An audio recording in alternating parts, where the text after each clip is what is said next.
Hello, everyone, and welcome to the 2014 AAA Texas 500 at Texas Race Review. So today I'll be talking about Jimmie's fourth win, the Gordon and Keselowski fight, what could come next week, and what is the closest belt in the points heading into the last race of the eliminator round.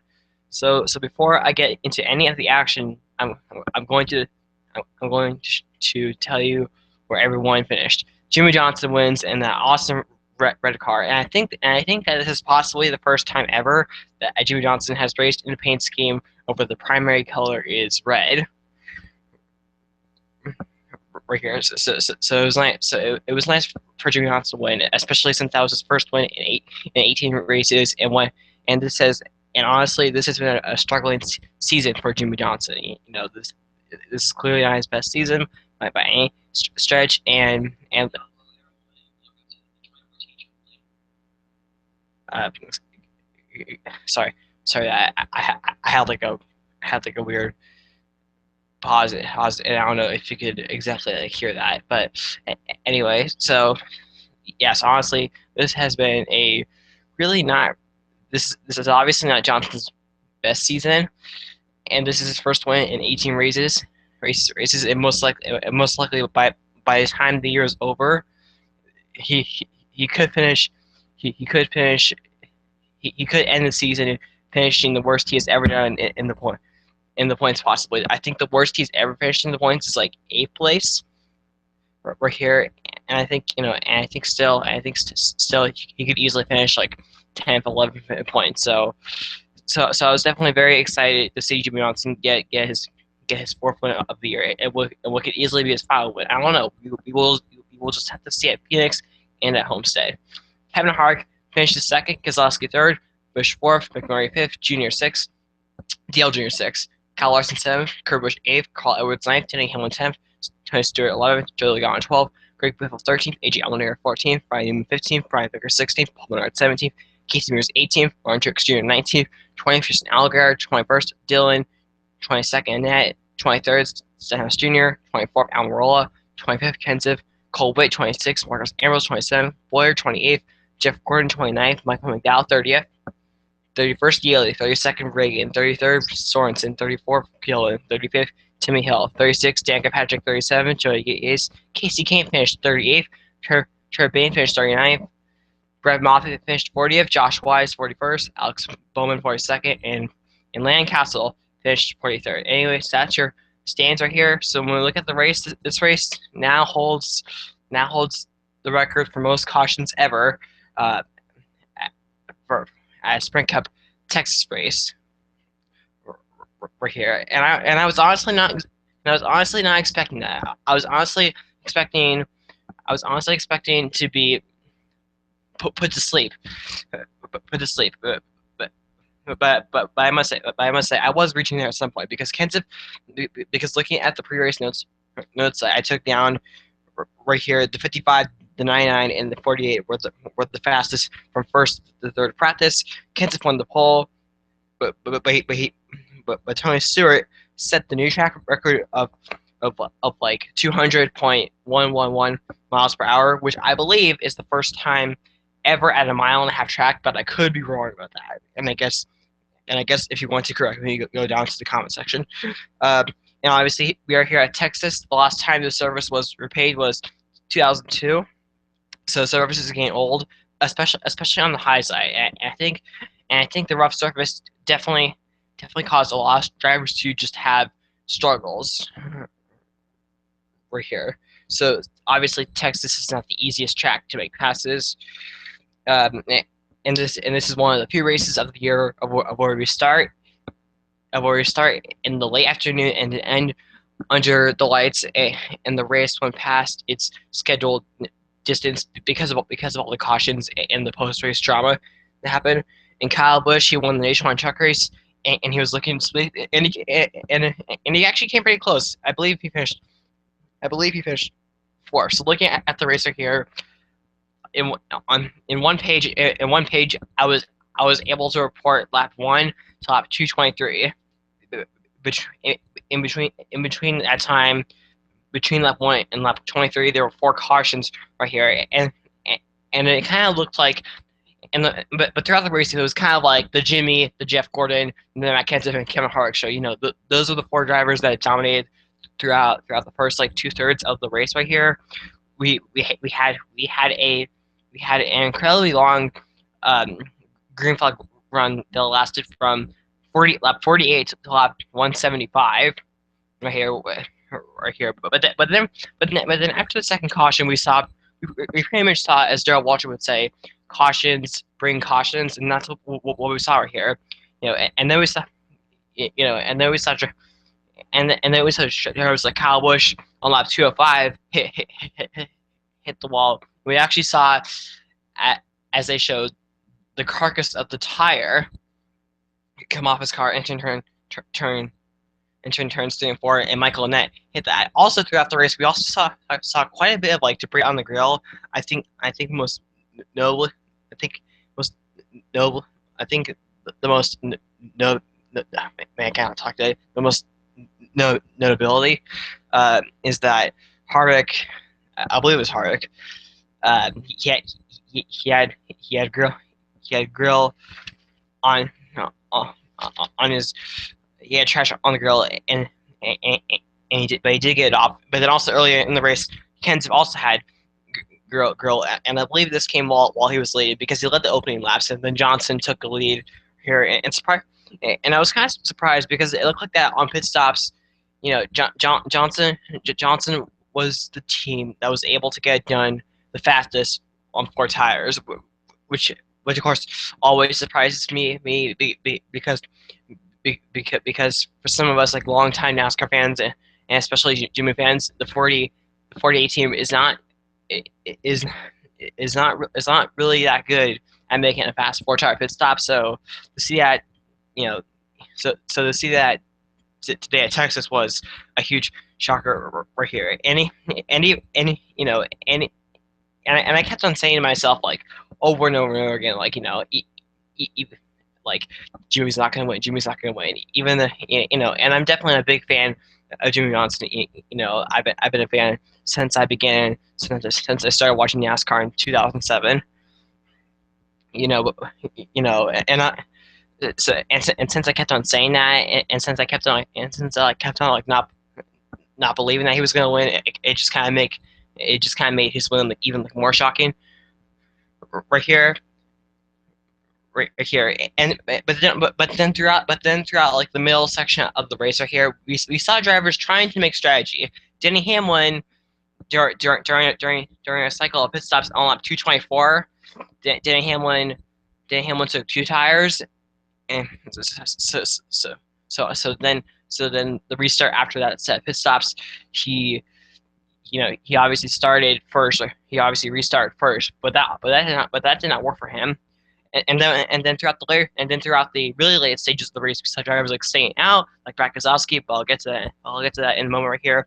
But but but the first several like cautions right here, they're mostly for debris, and I don't think you know, and I don't think, and we did, and we actually, and I believe our first spin of the day came from Brett Moffitt on lap 296 here, caution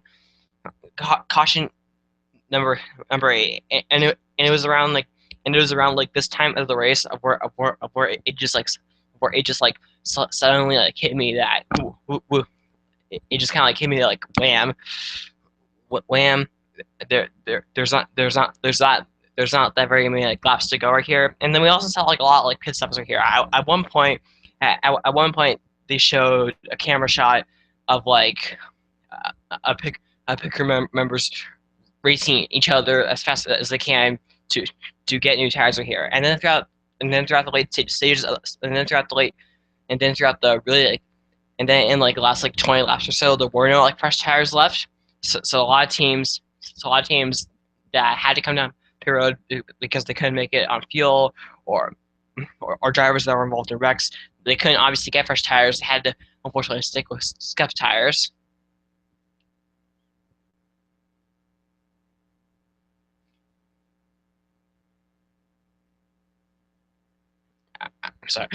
I'm sorry there. I just got like a little. I just like got distracted right here here from like comments that I made on the NASCAR videos that were released like 2 hours ago as of this being like published. Uh, right here.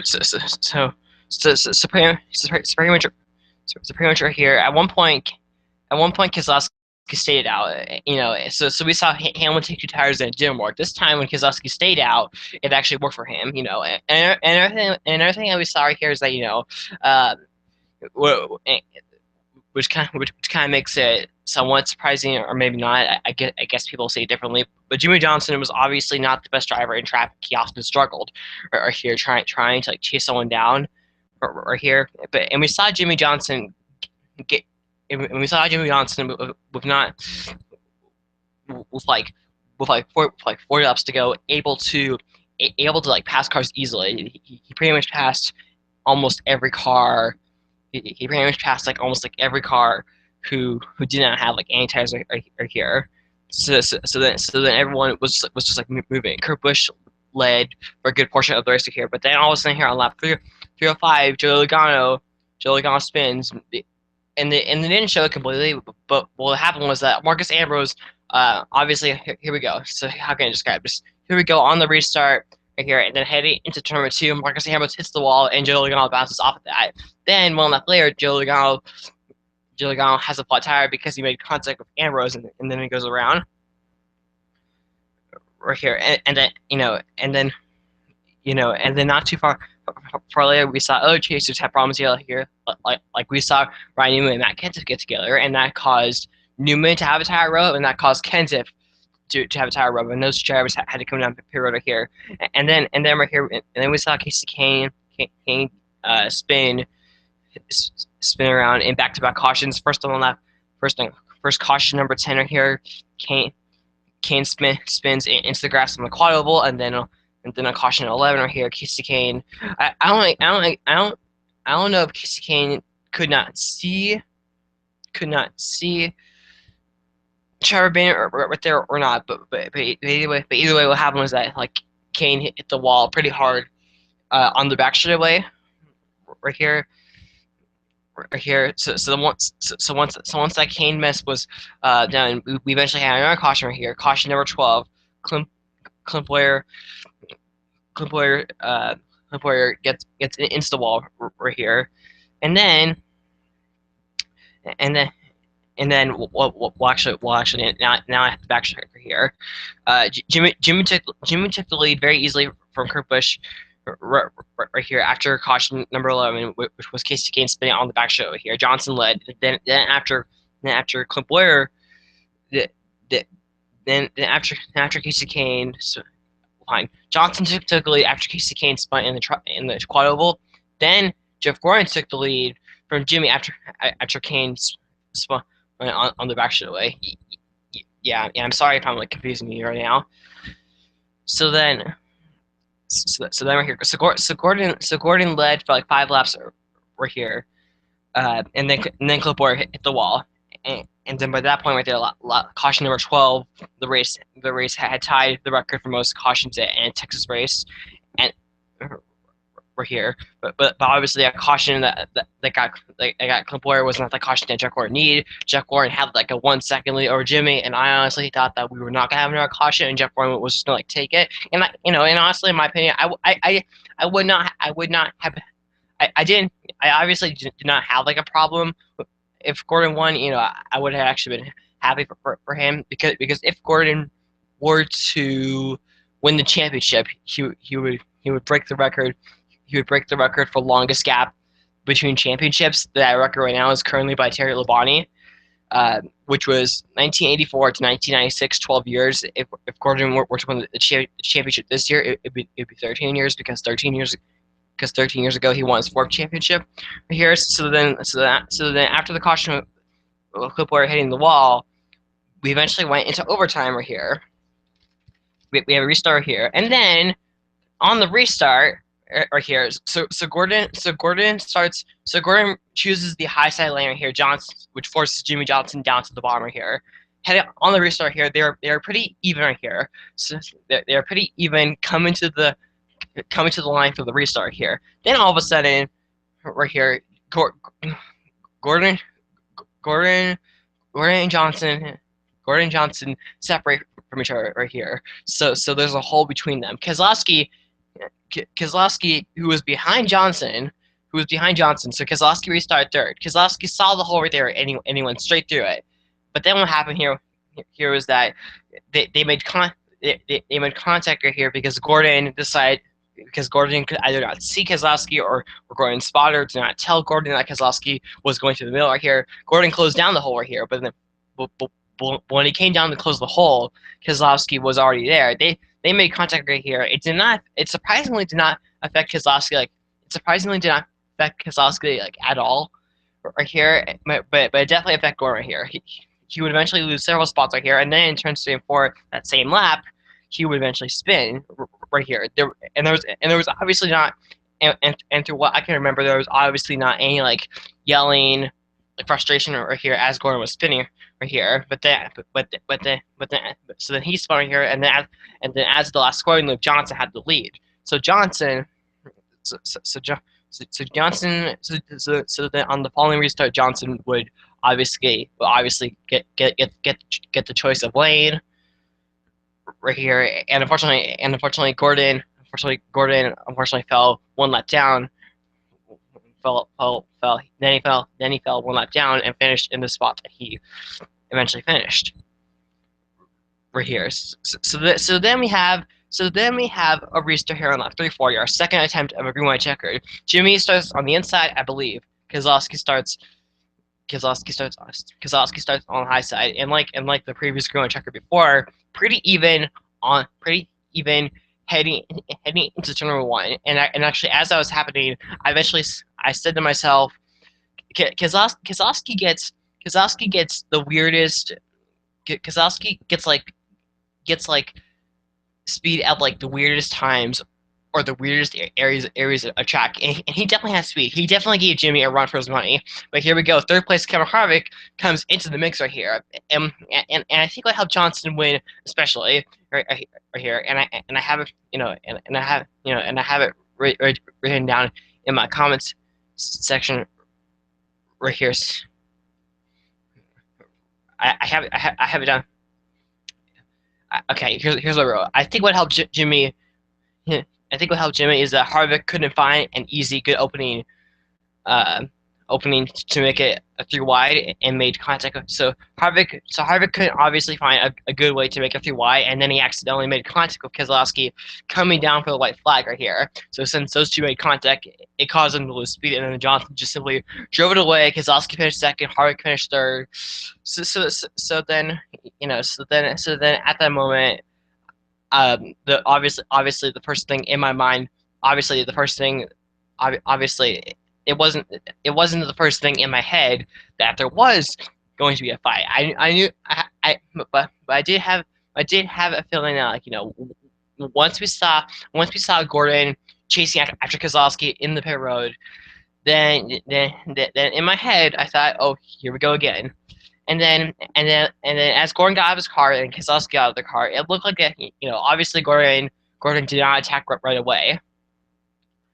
Right here, and look like things were actually going to be calm right here. But then all of a sudden we see Harvick shove Keselowski, and I think Harvick shoved Keselowski because I think Harvick was not exactly pleased. I think Harvick was obviously not exactly pleased with what happened between him. What happened between him and Keselowski. I think Harvick must have thought something like Keselowski just simply got in my way. It just unnecessarily blocked me from having a chance to pass Jimmie and move on to the final 4 right here. So maybe that's why Harvick was angry right here. But then all of a sudden here, so I think when Harvick struck Keselowski, it gave Gordon the idea of, like, he's vulnerable. Now I must go attack right here. And then all of a sudden things got really, really bad here.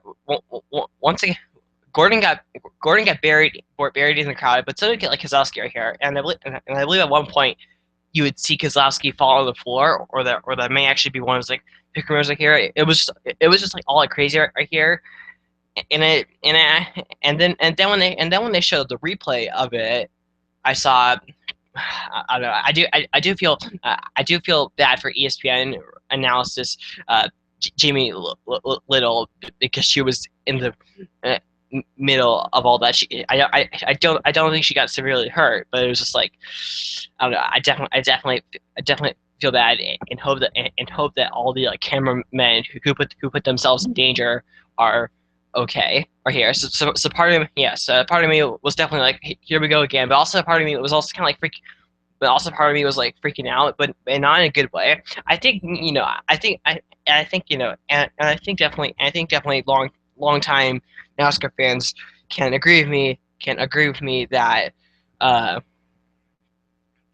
I think that they can agree with me that when you see fights when you see fights happening, it definitely it definitely takes your mind somewhere else. You kind you kind you kind of like stare at the screen, and some fans will definitely be like, yeah, go at it, guys, like, yeah, and they'll like cheer. I honestly do not understand why fans cheer for that. For me, for myself, I'm obviously a different type, and an NASCAR fan. I'm definitely not. I'm definitely anti like violence and anti hurting each other. But I guess in some cases I can understand. I can understand Keselowski and Gordon's anger, because sometimes, because sometimes at school I've thought I've had like bad thoughts. So sometimes, and I thought, and several times I thought of like raising, like showing my like fist to like other classmates, but that was in the past. That's not, and obviously in the present now. So I can definitely I can definitely somewhat relate to how Keselowski and Gordon were feeling, or any time like two or more drivers are angry at each other. I don't think this fight was definitely as big as the fight that happens a couple weeks earlier with Keselowski, Hamlin, and Kenseth are here. I think I kind of I kind of if you ask me which fight was better, Keselowski versus Gordon or Keselowski versus Hamlin and Kenseth, I think I would definitely lean towards the Charlotte fight, because I think I think that fight honestly took you on that fight took you on like an adventure. It started it started in the garage, and then it started in the garage with them chasing each other here, and then it led to like Hamlin chasing you through somewhere, and then as Keselowski was going somewhere else, he eventually got like rammed like cans are here. So yes. So I kind of feel like I feel like compared to the one that happened tonight, the one that happened at Charlotte, it kind of like took you through like a journey, you know. So, but then and then as they interviewed Keselowski and Gordon, there was something that I somewhat saw coming, but but but but but but my but through my 8 years through my 8 years of watching NASCAR, I don't ever recall seeing blood on drivers and crew members like faces before, and that's what I saw with Keselowski. Gordon had like when they interviewed Gordon, he had like a bruised or like scratched up like something on his like lip or whatever, and I think at one point like seconds before Keselowski was interviewed, he actually spat out some blood here, and that was definitely very for me. It was very uncomfortable. It was very uncomfortable, like television right here. Um, I definitely, I obviously do not want like boxing or hockey or hockey elements to come into a NASCAR fight. Uh,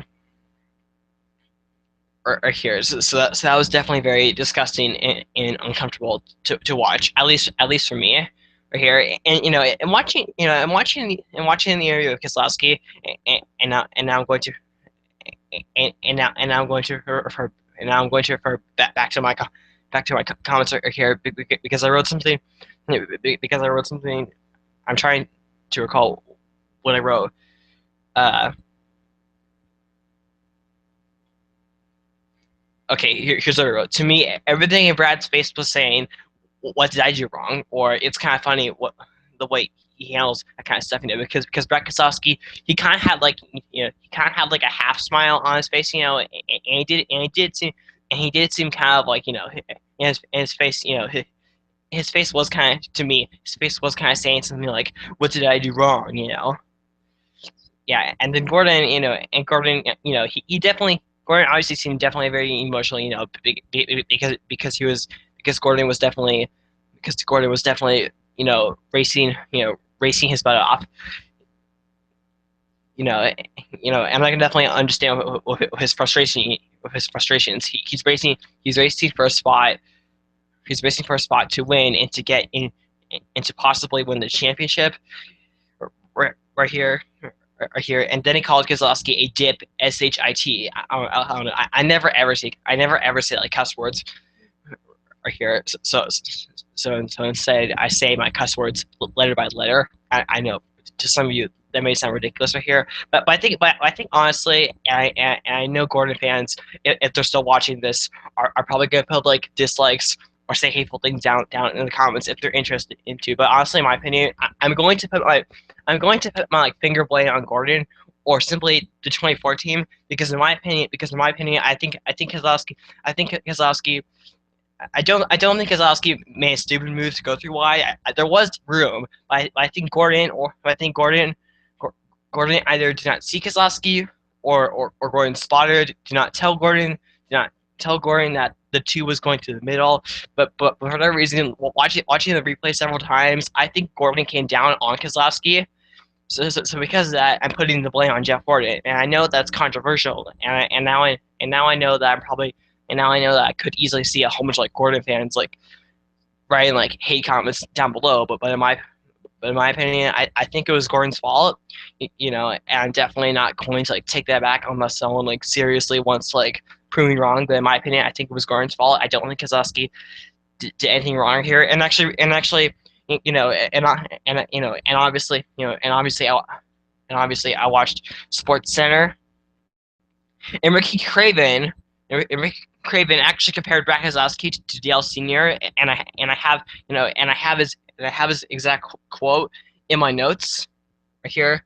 Races without a conscience right here. And I think because when you compare Keselowski to Jeff Gordon, to me, even though Keselowski is like 30 and Keselowski is a champion, he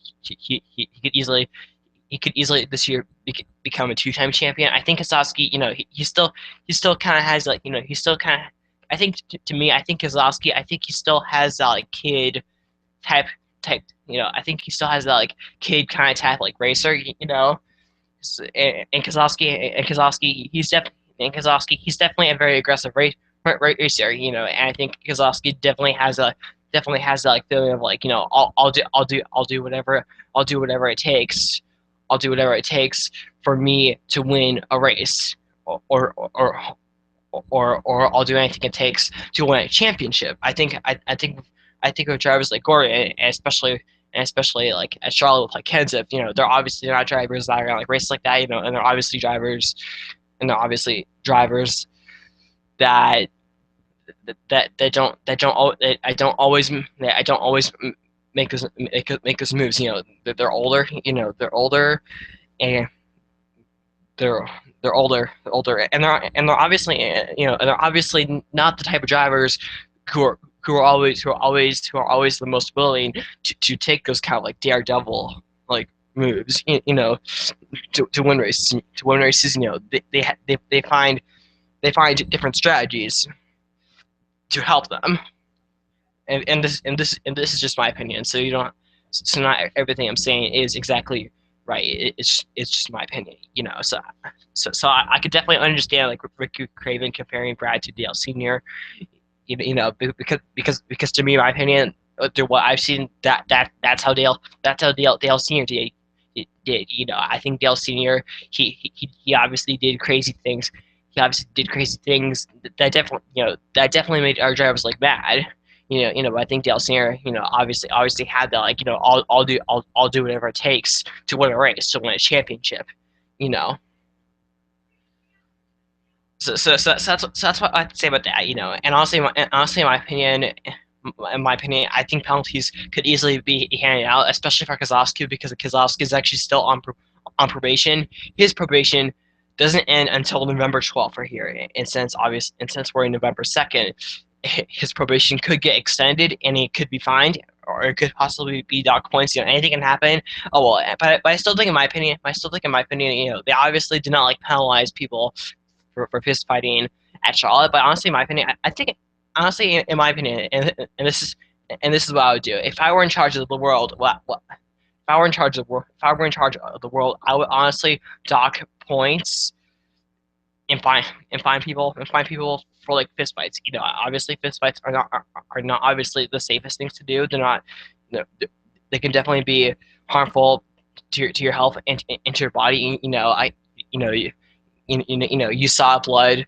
You saw blood on Keselowski and Gordon right here. And I definitely, you know, and everyone involved in NASCAR fights are definitely are strong people. And they punch people like they mean it. And I guess I'm saying this because, as I said earlier, I'm more of a person who's like anti-violence. But in my opinion, I think I would definitely, if I were in charge of the world, I would definitely like dock points and find people for fist fights. So I don't know. I think we could easily see penalties for Gordon or Keselowski, maybe. Maybe I don't know. I think what I'll expect. I think what I'll expect, and I think what like most NASCAR fans will expect is, I don't think that they'll there will be like any like talk points. Most likely, no. I think NASCAR is going to like look at the footage like over and over again, and find as many sources as they can to observe whether Keselowski made a good choice or a bad choice there on that second to last restart. So we will just have to see. Anyway, next week. Anyway, and as I wrote down in my notes, because the front runners in the points like Gordon, Logano, and Newman had their struggles, it allowed everyone outside the top four, fifth, sixth, seventh, eighth, to close back in. And now all of a sudden, eighth place in points entering in the race was like what was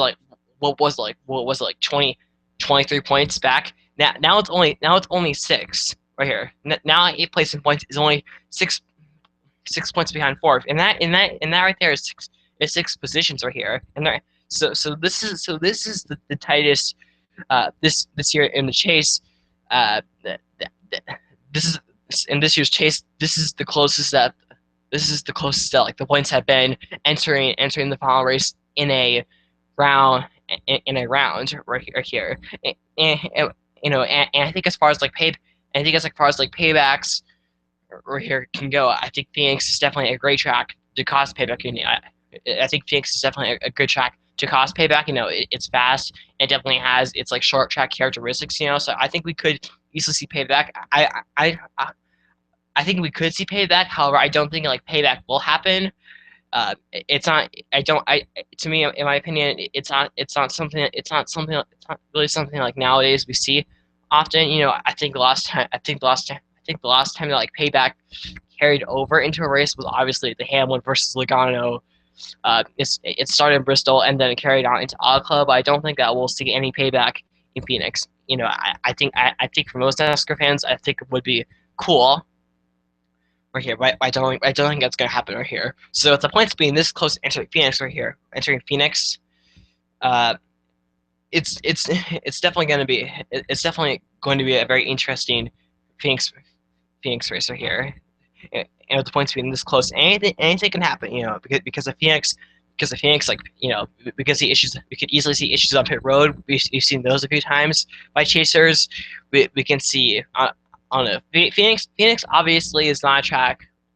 Phoenix obviously, since it's repaved in 2011, Phoenix is not obviously a track known for like big massive crashes or whatever. But I think we could easily see a big wreck at Phoenix right here.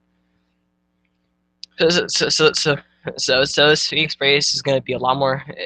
So compared to the last two Phoenix races entering the chase, this Phoenix race is going to be very interesting in my opinion, and I think I speak for several NASCAR fans out there right here. So, and since the points are this close, there's kind of, there's kind of like no like, there's kind of like no like clear Final Four. The Final Four can be anything since Jimmie Johnson won and is not in the, and since Jimmie Johnson won and is now not is now in the chase. Unfortunately, no one was unfortunately no one was able to clinch their spot in right here, which means at the very least one spot. If a chaser wins at Phoenix, that'll be one spot, and then the other three will be filled in by points. So I think definitely for these 8 drivers, they're going to work. They're going to have to work really hard at. They're going to have to work really hard at in practice and qualifying to get good track position, because to me track position at Phoenix is key. And Phoenix is definitely not the easiest track to pass on. You know, but we will just have to see. My prediction to win Phoenix. He's won 3 out of the last 4 Phoenix races. Kevin Harvick will win at Phoenix, and clinch his spot into Homestead right here. So we will just have to see, and pretty much that's all I really have to say. I'll just thank everyone for watching this race review. Whether watching this live or whether you're watching this in the days weeks or months after it was uploaded. I want to thank everyone for watching this race. I'll see you next week at Phoenix with the Phoenix race review, and then that race review we will recap who is in the Final Four, etc. I want to thank everyone for watching this race. We'll see y'all later. Make sure to rate, comment, subscribe, and bye.